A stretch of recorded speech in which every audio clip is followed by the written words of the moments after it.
the room service bill that knew our address. The envelope arrived with the gas bill and a postcard from my dentist reminding me to floss like a man with ambition. It was cream heavy, the hotel's logo pressed in gold foil that made the mailbox look richer than our building deserved. My name floated on the front like a good memory. Inside, an itemized receipt from the Metropole, room 712, 2 nights. The total wasn't obscene, the details were. Jasmine tea 113, twice. Late checkout granted. 1 rose delivered to room. A note at the bottom in polite font. Thank you for your continued loyalty, Mr. Hale. We hope your stay was restorative. We've updated your mailing address to ensure faster service. I haven't stayed at the Metropole in 2 years. The jasmine tea is hers. I held the paper at arm's length as if distance might change the math. The apartment did what apartments do when you learn a fact they don't have room for. It went still. In the kitchen, Leela's mug sat on the counter with a ring of tea drying into a tidal map. Beside it, the glass jar of jasmine pearls, a gift from me 3 birthdays ago, let its perfume into the room like evidence.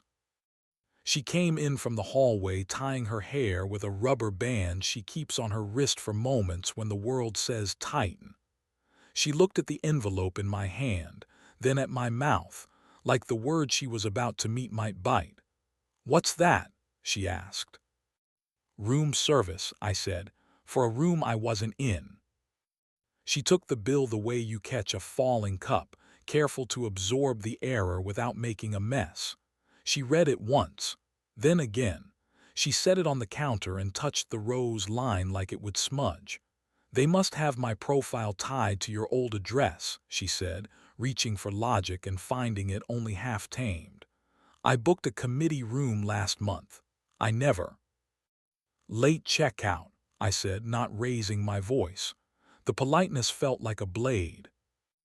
Her mouth tilted and then decided against performing confusion. "You want the whole story," she said. She didn't try to keep the tremor out of her throat. "It's not elegant." "I'm not gradding," I said.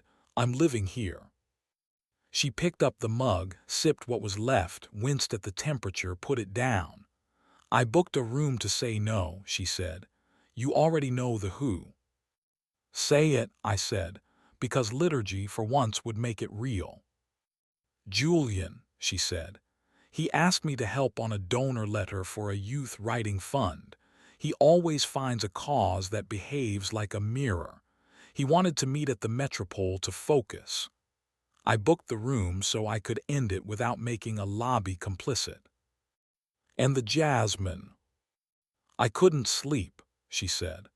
"I panicked at the idea of being a person who needed a bed that wasn't ours to make a decision I'd already made. Tea makes me act like a grown-up." "And the rose?" "He sent it up," she said, ashamed like someone caught with someone else's perfume. "I left it on the tray. Ask the staff if you want that detail notarized." "I don't want them in this," I said, soft. "I want us in this." The apartment exhaled. The radiator ticked as if applauding diplomacy. She leaned on the counter and looked at me in the way you look at a locked door you know you can open. You just don't know if the room will forgive you for entering. "I should have told you. I didn't want to bring him into our kitchen again. It felt like a contamination I could avoid by being quiet." "I would have preferred noise," I said. She nodded. "You're right." We ate dinner like negotiators, deliberate bites, careful eyes, forks that made polite noises. After, the jasmine jar watched us from the shelf as if deciding whether to testify. Leela reached for it, untwisted the lid and breathed it in like a decision. "Let me show you," she said. We walked to the Metropole together because walking is the antidote to paranoia when you can manage the pace. The lobby was a performance in marble and orchids. A woman with silver hair and a name tag that said Dalia smiled the way people do when they recognize regularly occurring trouble. "Back so soon?" she asked. It wasn't unkind. "My life sent me your paper," I said, and slid the bill over like a confession that had been ironed. "Can you tell me why loyalty behaves like gossip?" Dahlia scanned the lines with a glance that promised she'd seen worse and kept her job. "Your addresses were merged when the profiles were," she said, then lowered her voice. "We can make the past stop sending mail. Would you like that?" "I'd like the present to stop needing the past to make a point," I said. She tapped the keyboard with the air of a surgeon fixing an artery. "Done," she said. "No more souvenirs." We didn't go upstairs. We went across the street to Loom, where answers and people who behave like answers tend to congregate. Anna was there with her sleeves rolled up, tending to a fern like a priest who trusts photosynthesis. "You brought the jasmine," she said, nodding at the jar in Leela's hand. "Good. Prop work helps the scene." "We need interpretation," I said. "Or absolution," Leela added. Anna's mouth quirked. "I don't do the second," she said. "Mara might do the first." She tipped her chin.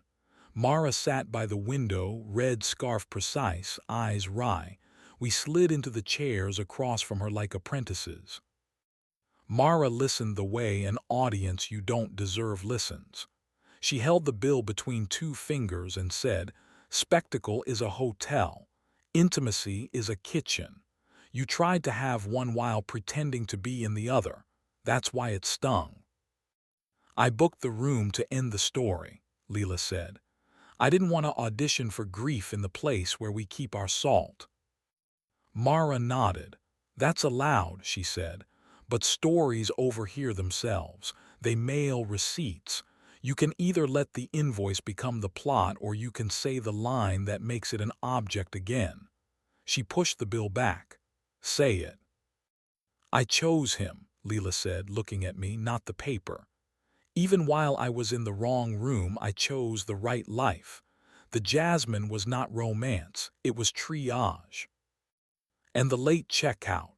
I asked, because I know when I'm being handed mercy and still want inventory. "I was scared he'd be in the hall," she said. "I wanted fewer doors between me and the exit." We left the cafe with the bill folded in half and the jasmine sealed, and a new rule growing between us like a rope you can grab when the stairs are wet. At home, we didn't go to bed for amends. We went because the thing that happens when we go matters more if we let it matter. I turned the lamp low and stood in front of her and said, "I want to reintroduce myself." She smiled like a person who has been waiting to be asked to a party that is their own living room. "Please," she said. I told her my name and my stupid middle name, and the noise I made when I learned to swim, and the way I bite the inside of my cheek when I want to say something I'm not sure I can afford. I told her the part of me that wants to be a bad idea is not dead. It just needs better hobbies. She told me her name and her middle name and the first lie she told her mother, "I'm fine." And the way she wants to be asked for things, specifically, politely, with a little hunger in the voice. We undressed each other like archivists with access, careful, reverent, delighted at our own permission. Eroticism for us wasn't gymnastics, it was accuracy. The weight of her hand guiding mine lower with a soft, impatient press. The way her breath changed when I kissed the hinge of her jaw, that hinge where certainty meets softness. The way we paused when a sleeve snagged and she laughed and freed me with her teeth. The way we asked here, this, more, and answered in yeses that didn't require synonyms. Heat came the way a tide does when the moon behaves and the shore cooperates. Inevitable and always a little surprising. We finished together, not because of luck, but because we paid attention. Afterward, we lay in the draft of the window and the hum of the refrigerator and the silence that makes a room feel like it respects you. "We need rules that are tools," she said, cheek on my chest. Rule 1, I said. If a hotel has our address, it has to earn it. No secret rooms that send mail. Rule 2, she said. If I need to go somewhere to end something, I take you to the door first, even if you wait in the lobby with a bad espresso and a worse magazine. Rule 3, I said. Novelty is a chore. On my weeks, I pick the wrong hour for the right thing. On yours, you move the furniture until the light learns us again. Rule 4, she said. If we miss the wrong story, we say it out loud and then do something ridiculous until it gets bored.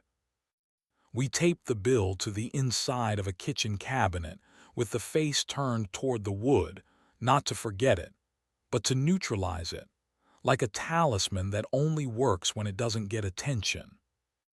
A week later, the Metropole sent an email in the cheerful tone of a brand that believes it is a person.